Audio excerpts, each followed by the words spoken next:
गौतम बुद्ध और क्रोधित व्यक्ति। जब बुद्ध मुस्कुराए, गुस्सा पिघल गया। ये कहानी केवल एक घटना नहीं है, ये मनुष्य के भीतर छिपे क्रोध, अहंकार और अज्ञान पर प्रकाश डालने वाला दीपक है।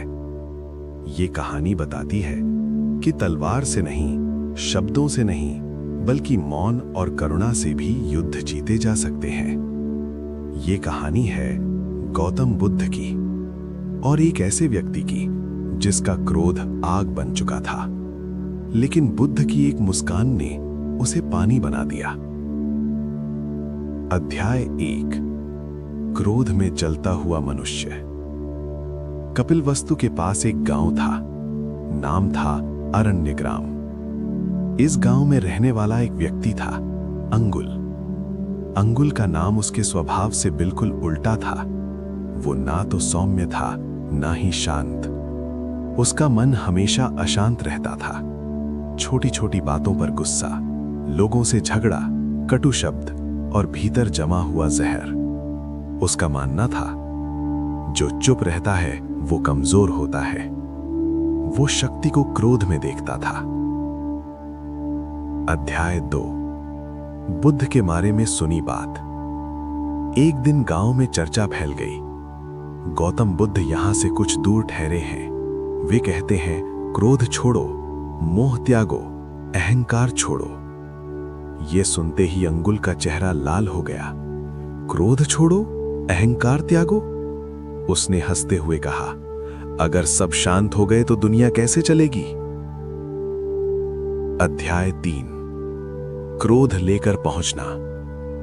अगली सुबह अंगुल तेज कदमों से उस वन की ओर बढ़ा जहां बुद्ध ध्यान में बैठे थे।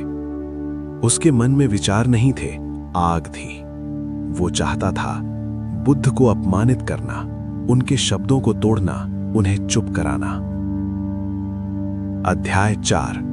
पहली मुलाकात।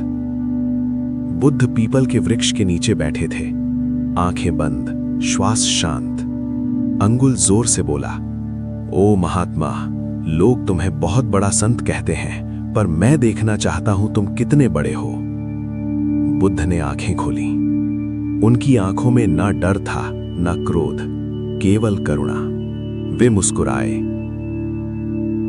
अध्याय 5। अपमान की बौछार।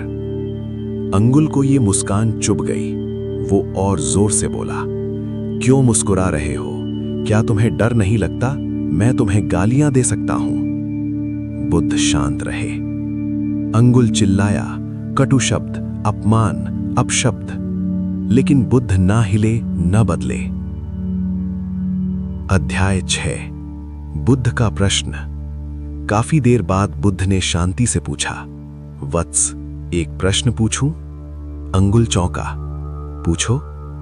बुद्ध बोले, यदि कोई तुम्हें उपहार दे और तुम उसे स्वीकार न करो तो वो उपहार किसका रहता है? अंगुल ने तुरंत कहा, उपहार देने वाले का। अध्याय 7। क्रोध की असली परिभाषा। बुद्ध मुस्कुराए और बोले, तुमने मुझे क्रोध दिया, अपमान दिया, कटु शब्द दिए, लेकिन मैंने उन्हें स्वीकार नहीं किया। इसलिए वत्स, वो क्रोध तुम्हारा है, मेरा नहीं। अंगुल स्तब्ध रह गया। अध्याय 8। पहली दरार। उसके भीतर कुछ टूटा। उसने पहली बार महसूस किया कि मैं जल रहा हूं, सामने बैठा व्यक्ति शांत है। वो बोला, लेकिन अगर कोई तुम्हें अपमानित करे तो तुम्हें गुस्सा क्यों नहीं आता? बुद्ध बोले, जिसे स्वयं का ज्ञान हो उसे दूसरों के शब्द घायल नहीं करते। क्रोध वो आग है जो पहले स्वयं को जलाती है, फिर दूसरों को। अध्याय 10। बचपन की चोट। अंगुल की आंखें नम हो गईं। उसने पहली बार किसी से कहा, मैं क्रोधित हूं क्योंकि दुनिया ने मुझे चोट दी है। बुद्ध बोले, जो चोट को पकड़े रहता है वही पीड़ा को बढ़ाता है। अध्याय 11। मौन का प्रभाव। काफी देर तक दोनों चुप रहे। उस मौन में अंगुल ने पहली बार अपने मन की आवाज सुनी। अध्याय 12। आत्मस्वीकार। अंगुल ने झुककर कहा, मैं गलत था। मैं दूसरों को दोष देता रहा, जबकि जहर मेरे भीतर था। बुद्ध बोले, मैं मुस्कुराया क्योंकि तुम शत्रु नहीं थे, तुम पीड़ित थे। अध्याय 13, बुद्ध की मुस्कान का रहस्य।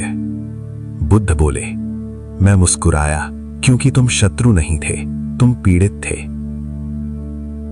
अध्याय 14, परिवर्तन की शुरुआत। अंगुल रो पड़ा, क्या मैं बदल सकता हूं? बुद्ध बोले, जिस क्षण ये प्रश्न उठता है उसी क्षण परिवर्तन शुरू हो जाता है। अध्याय 15, क्रोध का विसर्जन। अंगुल ने गहरी सांस ली, उसका शरीर हल्का हो गया, मन शांत। उसने कहा, आज पहली बार मेरा क्रोध पिघल गया। अध्याय 16, नया जीवन। अंगुल बुद्ध का शिष्य बन गया। जो व्यक्ति कभी क्रोध में जलता था, वो अब लोगों को शांति सिखाने लगा।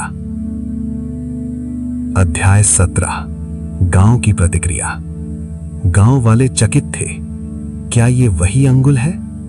वो अब मुस्कुराता और सब कुछ बदल गया। एक साल बाढ़ आई, खेत बह गए। अगला साल सूखा पड़ा, अनाज ना हुआ। कर्ज बढ़ता गया, परिवार टूटने लगा। पत्नी उससे दूर हो गई। लोग जो कभी उसके सम्मान में सर झुकाते थे, आज उससे बचते हुए निकलते। अर्जुन धीरे धीरे टूटता गया। पहले दुख ने उसे पकड़ा, फिर दुख ने रूप बदला और वो क्रोध बन गया। अंत में क्रोध ने उसे बदला और वो अहंकार और नफरत में बदल गया। अर्जुन अब सबको दोष देता, राजा को, व्यवस्था को, मौसम को, भगवान को और सबसे ज्यादा खुद को। बुद्ध के आगमन की खबर। एक दिन पूरे गांव में खबर फैल गई, बुद्ध पास के वन में ठहरे हैं। हजारों लोग उनके पास सीख लेने आ रहे हैं। लोग उत्साहित थे, पर अर्जुन हंसा। सीख? ज्ञान? क्या ज्ञान देगा ये संसार? जिसे आना है आएगा, जिसे जाना है जाएगा। मेरा भाग्य तो मिट्टी में लिखा है। लेकिन अंदर कहीं एक हल्की सी आग जल उठी, शायद उम्मीद की, शायद जवाब की, या शायद किसी सहारे की। रात भर करवटें बदलते हुए वो सोचता रहा, क्या सच में कोई ऐसा व्यक्ति है जो मन के तूफान को शांत कर सकता है? सुबह होते ही वो अनमने मन से बुद्ध के आश्रम की ओर निकल पड़ा। वन का दृश्य। वन में पहुंचकर वो स्तब्ध रह गया। शांत हवा, पक्षियों की मधुर ध्वनि, सूर्य की सुनहरी किरणें, मानो प्रकृति स्वयं ध्यान में बैठी हो। बुद्ध वृक्ष के नीचे बैठे थे। उनका चेहरा शांत, आंखें स्थिर और मुस्कान हल्की सी। हजारों लोग मौन में बैठे थे। अर्जुन दूर से ही देखता रहा। ये व्यक्ति बिना किसी शासन, बल, धन के कैसे इतना शांत हो सकता है? उसके भीतर जिज्ञासा और तीव्र हो गई। बुद्ध और अर्जुन का पहला संवाद। भीड़ कम होने लगी। अर्जुन हिम्मत करके बुद्ध के पास पहुंचा। भगवान, मैं अर्जुन हूं। मेरा जीवन बिखर गया है। मुझे शांति चाहिए, मुझे राहत चाहिए, मुझे कुछ चाहिए जो मुझे फिर से जीना सिखा सके। बुद्ध ने उसे ध्यान से देखा और पूछा, अर्जुन बताओ, तुम क्या ढूंढने आए हो?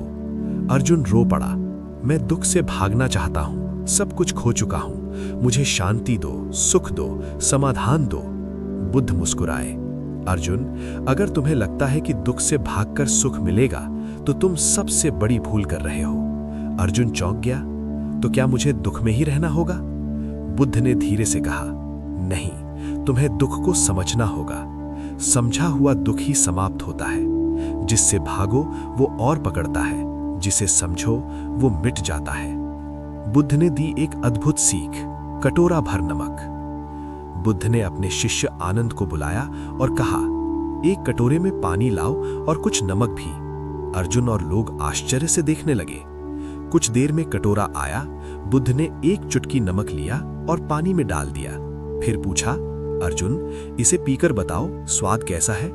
अर्जुन बोला, बहुत खारा, पीना मुश्किल है। बुद्ध मुस्कुराते हुए बोले, अब मेरे साथ नदी किनारे चलो। सभी नदी के पास पहुंच गए। बुद्ध ने वही चुटकी भर नमक नदी में डाल दिया। अब अर्जुन, नदी का जल पीकर बताओ कैसा है? अर्जुन ने पानी पिया। ये तो बिल्कुल मीठा है, नमकीन तो बिल्कुल भी नहीं। तभी बुद्ध ने अर्जुन की आंखों में आंखें डालकर कहा, अर्जुन, नमक वही है, दुख वही है, पर अंतर सिर्फ पात्र का है। कटोरा छोटा हो तो थोड़ा सा नमक भी असहनीय होता है, पर अगर पात्र नदी जितना विशाल हो जाए तो दुख घुल जाता है।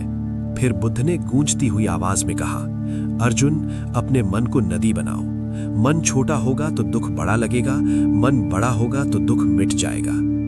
अर्जुन ने प्रश्न किया, मन को बड़ा कैसे बनाएं? बुद्ध ने उत्तर दिया, मन को बड़ा बनाने के 4 उपाय हैं। 1. स्वीकार, एक्सेप्टेंस। जो हो चुका है उसे स्वीकार कर लो। लड़ना बंद करो, भागना बंद करो, दुख का आधा बोझ तुरंत उतर जाएगा। 2. क्षमा, फॉरगिवनेस। जो लोग तुम्हें चोट पहुंचाए उन्हें क्षमा करो। क्षमा करना उन्हें नहीं, खुद को मुक्त करना है। 3. कर्तव्य, ड्यूटी।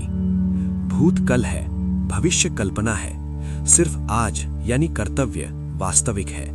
आज काम करो, आज आगे बढ़ो, आज एक कदम सही दिशा में रखो। 4. करुणा, कंपैशन। दूसरों की पीड़ा महसूस करो। जब तुम किसी और के दुख को समझते हो, तुम्हारा दुख छोटा पड़ जाता है। अर्जुन का भीतरी परिवर्तन।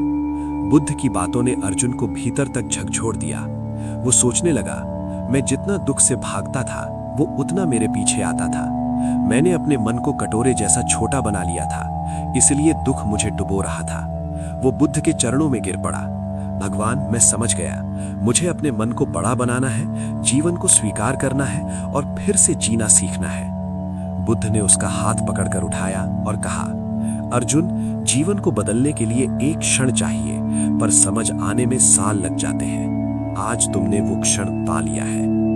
नई शुरुआत।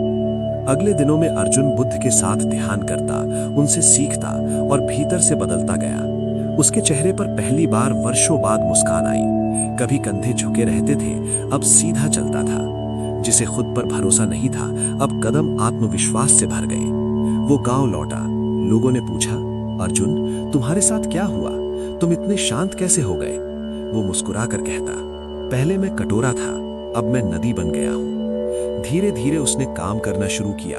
कर्ज चुकाने में समय लगा, पर उसने हार नहीं मानी। लोग जो कभी उससे छोड़ गए थे, अब उससे सीखने लगे। परिवार भी उसके पास वापस आया। अर्जुन का जीवन फिर से खिल उठा। महान सीख। सालों बाद जब अर्जुन एक प्रतिष्ठित, शांत और बुद्धिमान व्यक्ति बन गया, लोग उससे पूछते, तुम्हारा जीवन किसने बदला? अर्जुन मुस्कुरा कर कहता, जीवन तो हमेशा मेरे पास था, मुझे सिर्फ उसे देखने की नजर नहीं आती थी। वो एक चुटकी नमक और बुद्ध की एक सीख, मेरी पूरी दुनिया बदल गई।